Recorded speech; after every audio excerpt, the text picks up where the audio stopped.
আজকে এই অকাজটা করেছি বিকালের দিকে। কি একটা জানি করতে গিয়েছিলাম ট্রাইপড দিয়ে, আর ট্রাইপডে এই হাল হয়েছে। বাট হঠাৎ করে কি হইলো, এখান থেকে ভেঙে গেল। মানে কেমনটা লাগে বলেন? এত সুন্দর একটা ট্রাইপড, মানে হুটহাট করে ট্রাইপড গুলো ভেঙে যায়, ভালো লাগে না। দুদিন পর পর খালি ট্রাইপড কেনাও। কবে যেন এটা কিনছি, এটা মনে হয় 6 মাসের মতো হয়েছে, আরো বেশি হবে। হ্যাঁ, 6 মাস হবে, হয়তো বা 6-7 মাস। এখন আবার ভেঙে গেছে। আবার এখন অর্ডার দেওয়া হয়েছে দারাজে। এর মধ্যে তার শপিং মলে যাওয়া যাবে না, এখান থেকে ভেঙে গেল। মেজাজটা যা গরম হয় আমার। আবার তো সন্ধ্যার সময় একটু ক্ষুধা লেগেছে, ভাবলাম কি খাবো অ্যান্ড হেলদি কি খাওয়া যেতে পারে। আর এই আমটা এনেছিলাম হচ্ছে অনলাইন থেকে অর্ডার দিয়ে, 250 টাকা করে কেজি। তো দেখতেই পাচ্ছেন কত বড় একটা আম, আমার হাতের মানে সমান।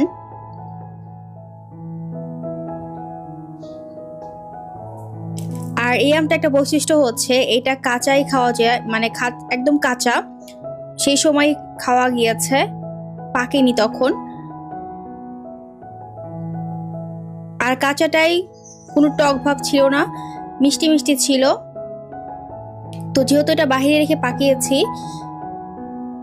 ফ্রিজে রাখিনি, সেজন্য ভাবলাম পাকা আমটা একটু টেস্ট করে দেখি। এত টাকা দাম দিয়ে আম আনা হয়েছে, 250 টাকা কেজি। আম্রপালির থেকেও বেশি দাম।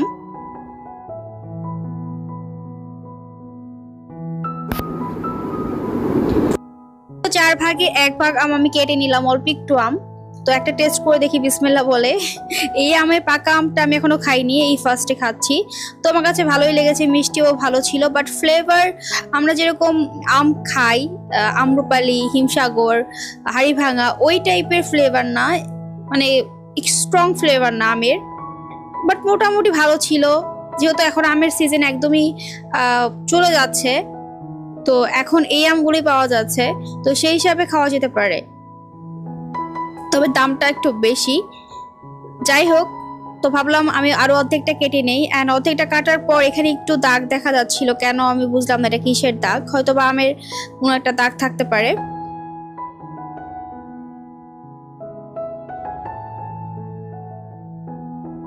আর ডিনারে থাকছে আজকে মাছ, ডাল আর আমার চিকেন। মানে প্রত্যেক দিন একই খাবার, মানে এখন অ্যালার্জির জন্য আমি বেগুনও খেতে পারছি না। বেগুন দিয়ে তরকারি রান্না করলে খুবই টেস্টি লাগে, বাট যেহেতু এখন সবকিছু অ্যালার্জি জাতীয় খাবার বেশি মানে পাওয়া যায়, যে কোনো ধরনের কচুরলতি বা বেগুন,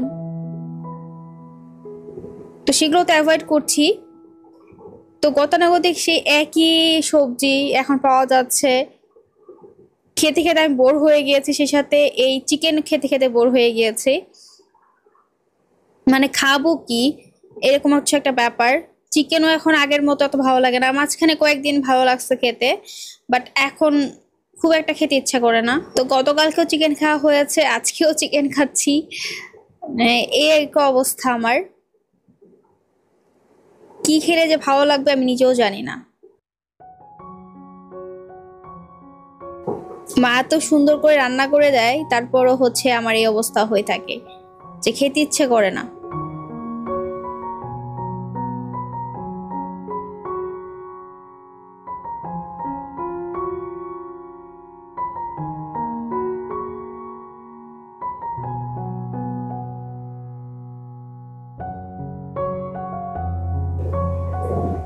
আর এখানে হঠাৎ করে মন চাচ্ছিল একটা কেক বানাই, পাউন্ড কেক। তো অর্ধেকটা হচ্ছে ভ্যানিলা বানিয়েছি, অর্ধেকটা চকলেট বানানো হয়েছে। তো সেটাই এখন ডিমোল্ড করে নিচ্ছি। তো ভয়ে ভয়ে বানিয়েছি, আল্লাহ জানে কেমন হবে টেস্ট। তো চকলেটটা বেশি আমার পছন্দ, আর আব্বু আর মা হচ্ছে ভ্যালিনাটা খায়, তো এই জন্য হচ্ছে 2 রকম বানিয়েছি। আর অনেক বড় করে একটা কেক বানিয়েছি, এটা হচ্ছে 4টা ডিম দিয়ে বানানো হয়েছে। আমি খেলে নর্মালি 2টা ডিম দিয়ে বানালেই হয়ে যায়, তাই আমার বেশি হয়। আর আজকে 4টা ডিম দিয়ে বানানো হয়েছে।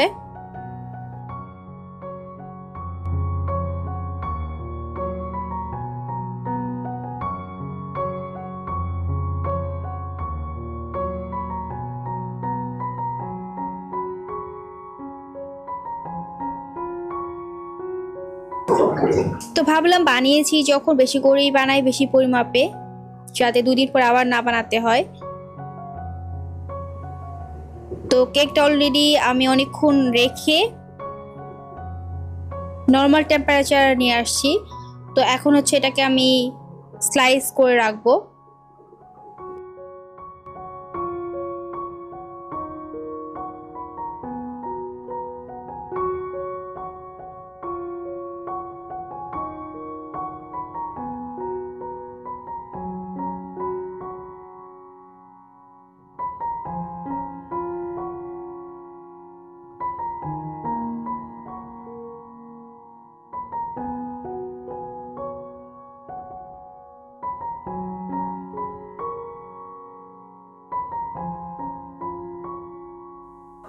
আর কেকটা দেখতে যেরকম ইয়াম্মি হয়েছে, খেতেও মাশাআল্লাহ অনেক বেশি টেস্টে ছিল। এই যে এখানে ভ্যানিলা কেক, এটা তো একদমই খুব সফট হয়েছে। আমার কাছে মনে হয়েছে যে চকলেট কেকের থেকে ভ্যানিলাটা বেশি সফট হয়েছে আজকে। তো আমি একটু টেস্ট করব ভ্যানিলাটা। তো ভ্যানিলার মধ্যে আমি একটু হলো দিয়েছিলাম, লেবু, হালকা একটু লেবু আর লেবুর খোসার একটু সিকলা দিয়েছিলাম। তো সেটার জন্য এটার টেস্টটা আমার কাছে মনে হয় বহুগুণ বেড়ে গিয়েছে, একদম হুবহুর বেকারির মতো টেস্ট চলে আসছে, খুবই টেস্টি হয়েছে। আর চকলেট যেটা বানিয়েছি, চকলেট কেক, সেটাতে অ্যাজ ইউজুয়াল চকলেটের ফ্লেভার আছে। তো দেখতেই পাচ্ছেন আমারটা বাটিতে করে বক্সে করে রেখে দিয়েছি। আর আব্বু আর মারটা হচ্ছে একটা পলিতে করে রেখে দিয়েছি, আদারওয়াইজ একটু ড্রাই হয়ে যাবে যদি খোলা জায়গায় থাকে, বাতাস পায়।